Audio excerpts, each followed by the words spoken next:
Assalamualaikum warahmatullahi wabarakatuh. Hari ini kita akan membahas ciri-ciri utama dalam metode kuantitatif.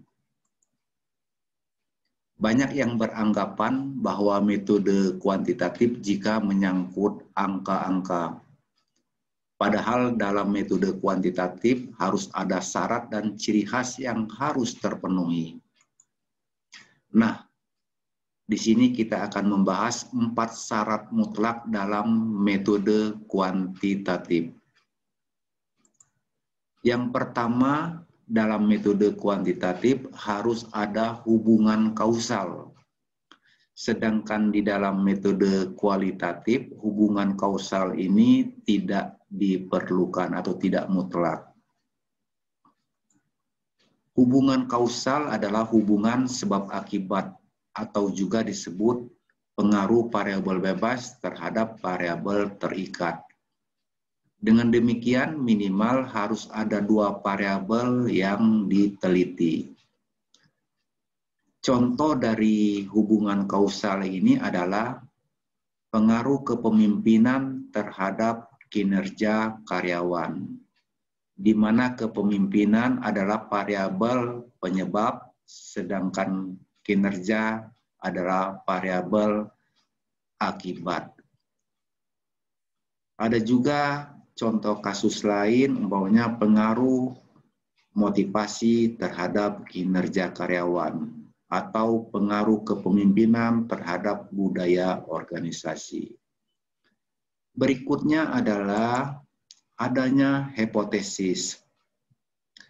Di dalam metode kualitatif, hipotesis ini tidak mutlak, tetapi dalam metode kuantitatif bersifat mutlak. Di dalam metode kuantitatif harus membangun hipotesis. Hipotesis dibangun setelah diperkuat oleh kerangka berpikir, di mana dalam kerangka berpikir tersebut menjelaskan teori atau premis yang menyatakan adanya korelasi atau pengaruh antar variabel. Jadi harus ada teori yang bisa membangun sebuah hipotesis. Hipotesis ini harus dibuktikan kebenarannya melalui pengujian statistik, dalam hal ini SPSS atau SEM. Nomor 3, harus ada populasi. Dalam metode kualitatif tidak dikenal adanya populasi, tetapi di dalam kuantitatif populasi ini bersifat wajib. Dalam penelitian kuantitatif harus ada populasi, sebab sampel yang dibuat harus mengacu pada populasi, di mana margin errornya atau tingkat kesalahannya bisa 2%, 5%, atau 10%. Jika seluruh populasi dijadikan sampel disebut sensus. Jadi sensus ini adalah yang paling baik.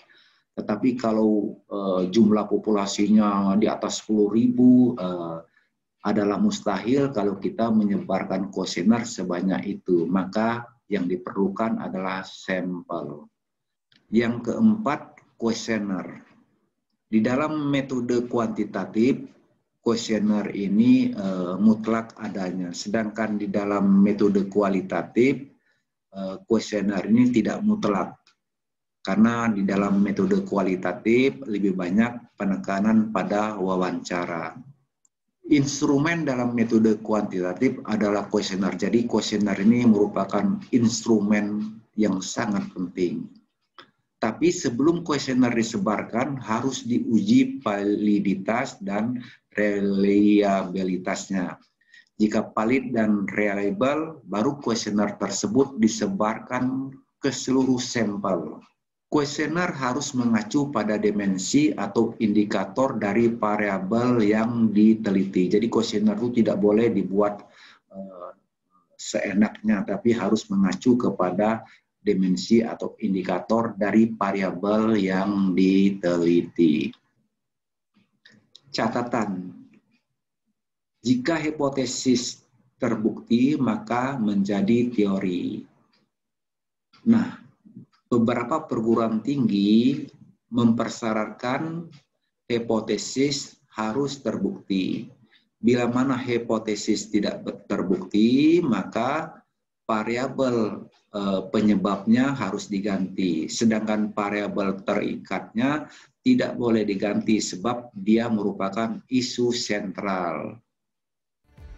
Yang berikutnya, hasil penelitian kuantitatif dapat di generalisasi.